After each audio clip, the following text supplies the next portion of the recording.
We're continuing the journey to Atlantis by Thea Stilton, starting on page 219, which is chapter 36. 36? Mm-hmm. Lisbon, here we come. Before they left for Portugal, Thea's sisters contacted me, excuse me, and I sent them some information about the city and Belém Tower. Violet read the information out loud on the flight. Lisbon, the capital of Portugal, is a hilly city that overlooks the Rio Tijo. Many sailors and explorers departed from the city's historic port to search for far-off lands. Just like Antonio Voyager, Clyde interrupted. He was an explorer. Violet nodded. The sea's presence can be felt in the breeze that caresses the streets of the city, and it is seen in the blue of the azulejos. The glazed ceramic designs that decorate the buildings there. Blue! Alice exclaimed, recognizing the word. Mm-hmm.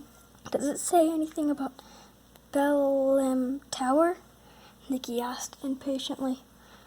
Let's see, Violet said, scanning the pages. Here it is. The Belém Tower was finished in the early 1500s.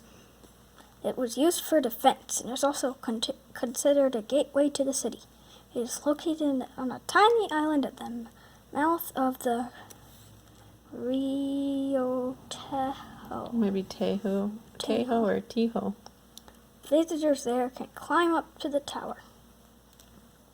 Violet showed her friends a photo of the tower and the directions I had provided.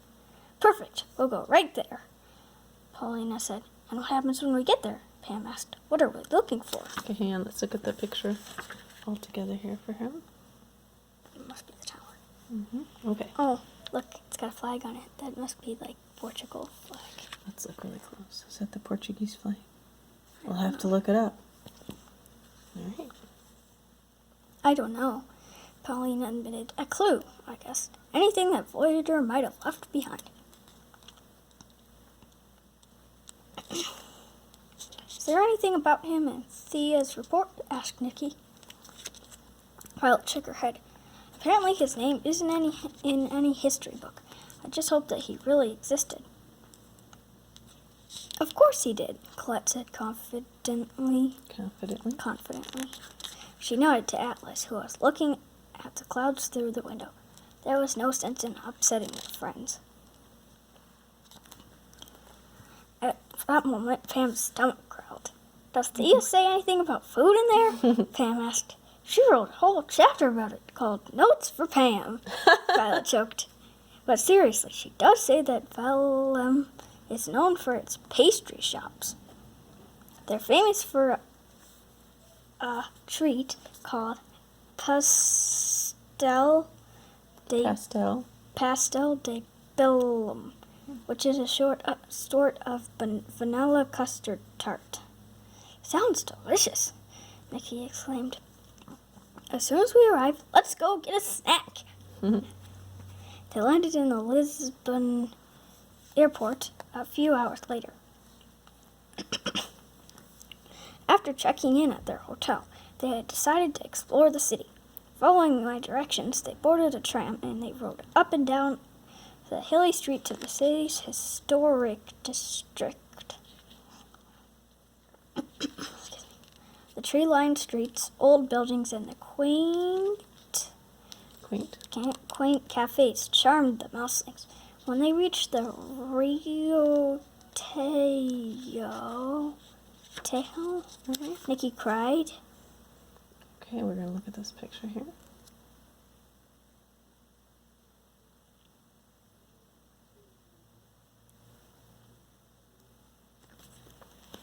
What's up there? Probably a statue. Probably like a statue or something. Okay. Cried out, look over there. It's amazing. An imposing fort with great stone towers overlooked the riverbank. "That is St. George's Castle," Violet exclaimed. That was funny. It sounded like a robot. "That is St. George's."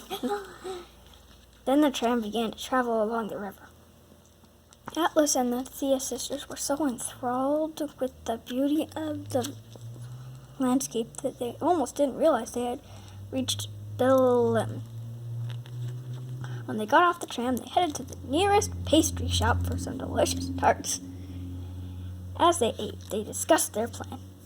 "The first thing to do is find out if Voyager ever returned to Lisbon," Violet said, "and then see if he left any clues. Then I think we should start at Bethlehem Tower, right?" Colette asked. Pam licked the last bit of custard from her paw and stood up. "To the tower!" she cried. See, they're eating. Hey, I thought he only ate algae.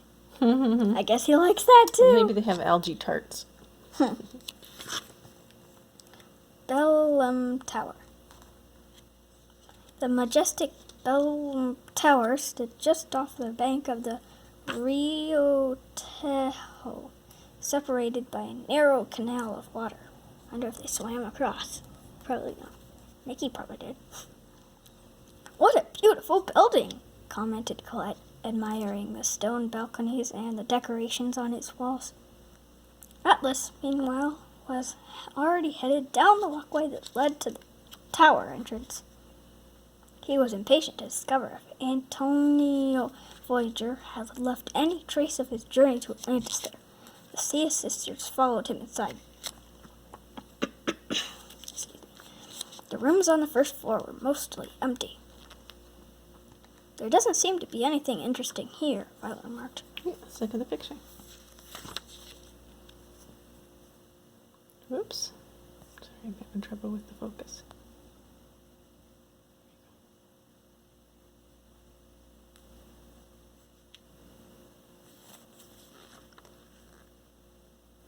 Okay. "Let's try going up," Pam suggested, pointing to the staircase. They marched up the narrow stairs in single file. The rooms on the second floor seemed to be just as empty as those on the first floors. "I don't see any clues," Nikki said with a frown. Everyone looked disappointed. They were about to leave when Violet suddenly let out a cry. "Hey! Look at the floor!" Excuse me. Violet pointed to an almost invisible design at their feet, and the floor of the room was made of stones. In the center of the room, the stones had been arranged in a circular pattern. "It's the symbol of Atlantis," Paulina realized. It was the same symbol that appeared on Atlas's medallion. To anyone else, it would look like a simple decoration. But they had recognized it, and Atlas was studying it carefully. He pointed to a rectangular stone in the center of the design and frowned. There was no rectangle in the symbol of Atlantis. Nikki noticed his expression and knelt down to examine the stone. "This slab is made of a different kind of stone," she remarked. She tapped on it with her paw, and a hollow sound echoed through the room. She tried to lift up the stone, but she couldn't. Pam knelt by her side. "You just need a little more muscle," she said. She easily removed the slab, revealing a small hole underneath it. Nikki saw something glaring inside. "There's something here!" she exclaimed. It was a small box made of a shimmering red metal. Atlas picked it up and held it in his hands. Then he gave it to Paulina and pointed to his medallion. "Do you mean that the case and the medallion are made of the same metal?" Paulina asked. "Orichalcum," Atlas said, carefully pronouncing the word. "What did you say?" Pam asked. "He said orichalcum," Violet repeated. "It's a type of metal that is only found in Atlantis," Paulina explained. "This box must have come from there." Excited, she opened the box and found two pieces of rolled-up scroll. She unrolled the first and showed it to the others. It was a map. A map! Violet cried. Then she frowned. But look, the edges are ripped. Colette gave it a closer look. It seems to be a small piece of a larger map. Let's see what the other scroll is, Pauline said, gently unrolling it. It was a message, and she read it out loud. Message. Okay. I, Antonio Voyager, bold explorer of unknown worlds, present this account of my greatest voyage, a voyage to the depths of the sea. There, I reached a secret kingdom where I saw things that no mouse on earth has ever seen, Atlantis. I lived there happily for many years, but when I grew older, I wished to see the land of my birth one last time. The king allowed me to leave on one condition, that I never reveal all that I had seen. However, I believe that a secret this wonderful is worth sharing, but only with those who are pure of heart. If you are reading this, you are a worthy explorer. I don't think they're explorers. You have found the first fragment of a map that will lead you to the underwater kingdom. I have hidden the other fragments in other cities I have visited. Remember, in water you will find the key.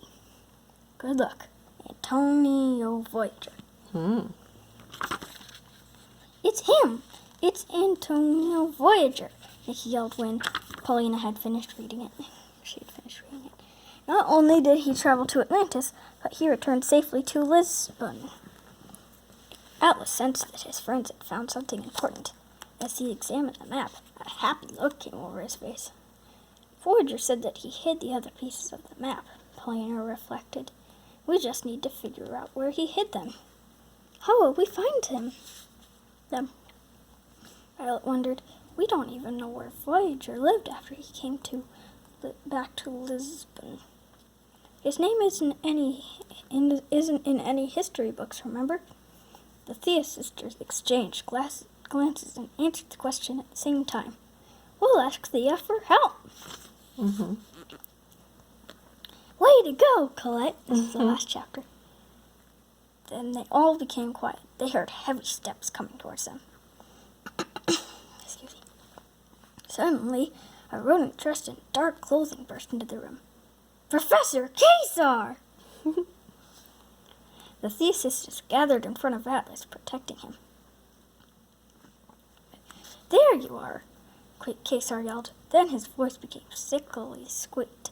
I've looked for you everywhere, my dear mouselings. Just go back to Mouseford, leave your friend here, and move along. No way! Paulina cried. We know all about you, Mr. Beta. Kesar took a step forward. Atlas stepped up to face him with angry eyes. The fake smile on Kesar's face disappeared. No more Mr. Nice Mouse, he said with a sneer. This is serious business. Your mouselings has no idea what trouble you're getting into. We're smarter than you think, Pam shot back. Kesar took another step closer. You can't escape, he said menacingly. Menacingly, yep. Colette rummaged through the pockets of her jacket. I have an idea, she whispered to her friends. Leave it to me. Then she put herself right under Kesar's snout with her paws behind her back. What a pale complexion you have, she said, taking the professor by surprise. You could really use some of this. She waved her powder puff in his face, flooding his snout with white dust. Kesar began to sneeze and rub his eyes. He couldn't see. Hurry, run, Colette yelled to the others. They all ran past Kesar and raced back down the stairs. Colette was the last to leave, and before she did, she squirted Kesar right in the face with perfume. How about the smell of mousy size to top it off? She asked. Okay, let him see the picture. She's spraying him with perfume. They're like, quick, get out there. And I'm spraying you with perfume. Stunned by the makeup assault, yeah. Kesar stumbled around the room, coughing and sneezing. Let me know when you're ready for your next beauty treatment, Colette yelled as she fled down the stairs. Kesar shook his paw angrily. Don't fool yourselves. Cough. I'll get you, he called after her. When the Thea sisters and Atlas reached the street, they hailed a taxi. Hurry, we need to get out of here, Nikki urged the driver. Paulina immediately began to type on her mouse phone. Who are you calling? Violet asked. We need help fast, Paulina replied. I'm writing to Thea. Okay, bye, Benjamin.